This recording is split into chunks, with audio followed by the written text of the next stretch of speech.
Good morning, my self ध्रुव झा।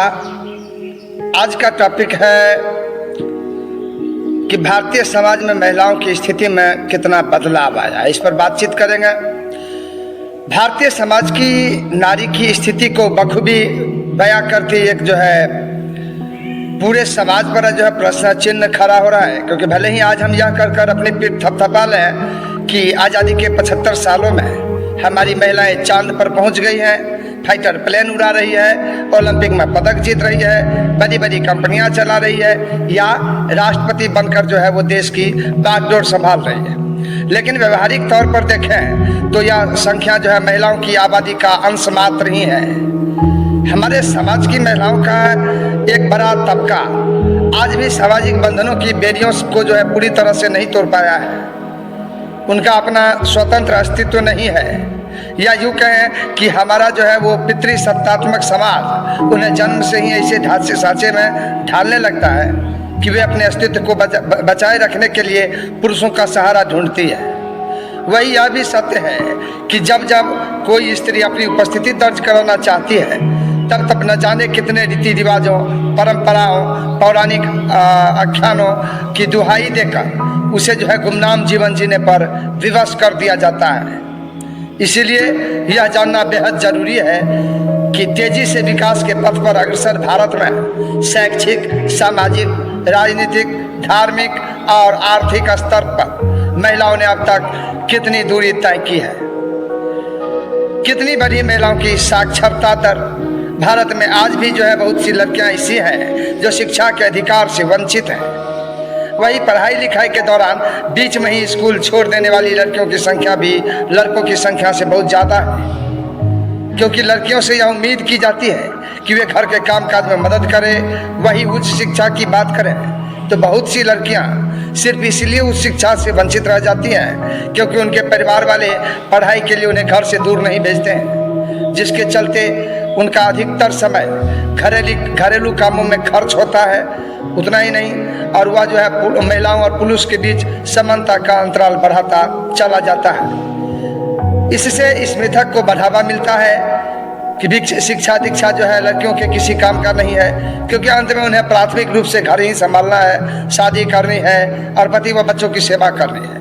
इतना ही नहीं, लड़कियों को शादी कब करनी है, किससे करनी है, ये सब कुछ भी हमारी पितृसत्ता तय करती है। आंकड़ों की अगर बात करें या आंकड़ों पर नजर डालें तो साल 1951 में भारत की साक्षरता दर केवल 18.3% था, जिसमें महिलाओं की साक्षरता दर जो है 9% से भी कम थी। वही अगर राष्ट्रीय सांख्यिकी कार्यालय की डाटा की बात करें तो उनके अनुसार जो है 2021 में देश की औसत साक्षरता दर 77% थी, जिसमें पुरुषों की साक्षरता दर 84.7%, जबकि महिलाओं की साक्षरता दर 70.30% थी। इसीलिए यह कहना गलत नहीं होगा कि आज़ादी के बाद से अब तक महिलाओं को साक्षरता दर में वृद्धि हुई है, लेकिन अभी भी स्थिति जो है वो संतोषजनक नहीं है। भारत के रसोई घरों से जो है महिलाओं की सामाजिक स्थिति का अंदाजा लगाया जा सकता है। आज भी घर की बेटी, बहू, माँ व पत्नी चाहे कितनी भी पढ़ी लिखी क्यों ना हो, कितने ही बड़े पद पर काम क्यों नहीं कर रही हो, लेकिन घर के सभी सदस्यों के लिए खाना पकाने व परोसने की उम्मीद सिर्फ महिला सदस्य से ही की जाती है। इसी वजह से भारतीय समाज में लड़कियों को बचपन से ही रसोई घर के काम जो है सिखाने शुरू कर दिए जाते हैं, जबकि लड़कों को रसोई से दूर रखा जाता है।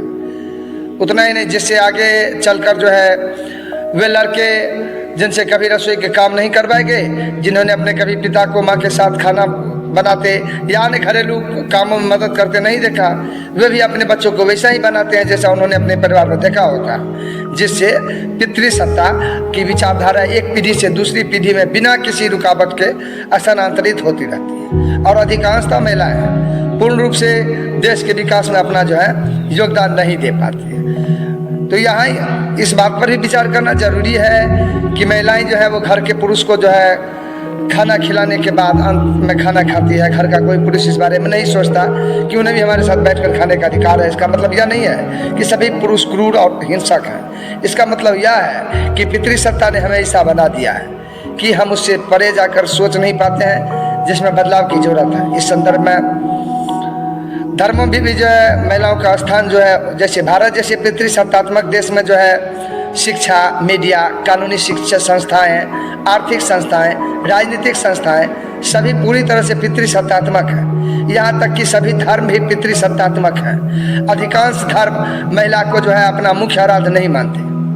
चूंकि धर्मों में पितृसत्ता को सर्वोच्च दिखाया गया है, इसीलिए महिलाओं को हमेशा से धर्म के नाम पर दबाने का प्रयास किया जाता है और महिलाएं बिना बराबरी का अधिकार मांगे अपने पतियों को परमेश्वर और स्वामी मानने लगती है। और ये ठीक भी है, कोई ऐसी बात नहीं है, लेकिन वह इस बात पर जरा भी विचार नहीं करती है कि पति पत्नी में अगर एक मालिक है तो दूसरा कौन है। वह आसानी से अपने आप को गुलाम मान लेती है, क्योंकि उसका प्राइमरी स्कूल जो कि उनका परिवार होता है उसमें उन्हें बचपन से ही ऐसी ट्रेनिंग दी जाती है। आज भी महिलाओं की अधिकांश समस्याओं का जो है कारण जो है वो आर्थिक रूप से पर निर्भरता है। यह जो है बेहद चिंताजनक है कि देश की कुल आबादी में 48% जो है महिलाएं हैं, जिसमें से मात्र 1/3 महिलाएं रोजगार में संलग्न है। इसी वजह से भारत की जीडीपी में महिलाओं का योगदान केवल जो है वो 18% है।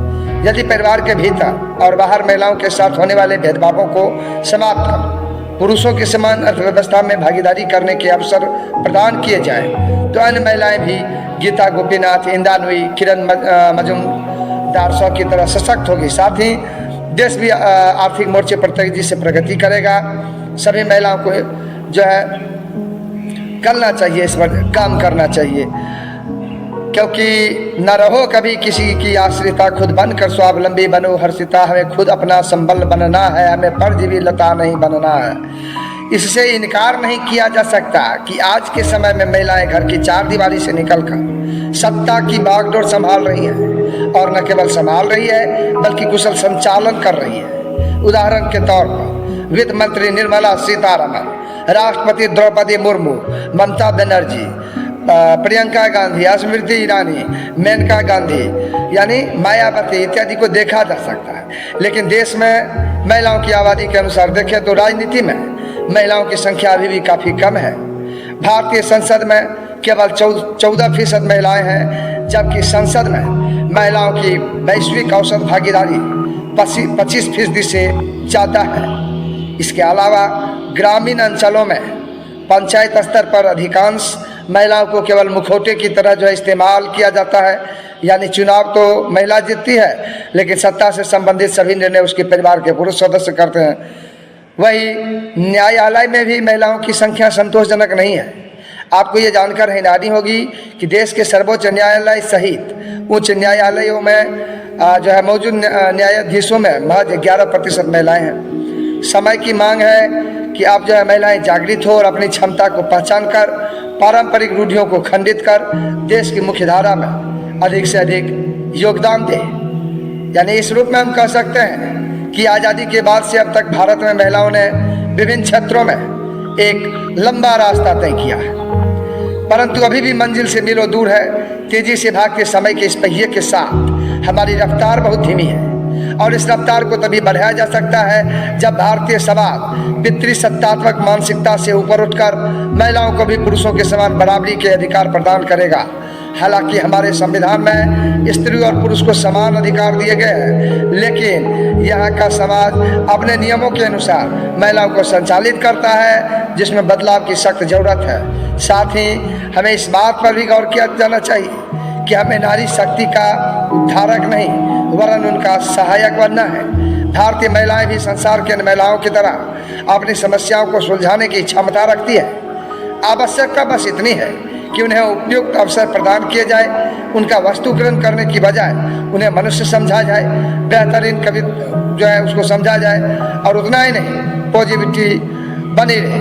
तो चलिए आज के पार्ट में इतना ही, मिलते हैं अगले पार्ट में एक नई वीडियो के साथ।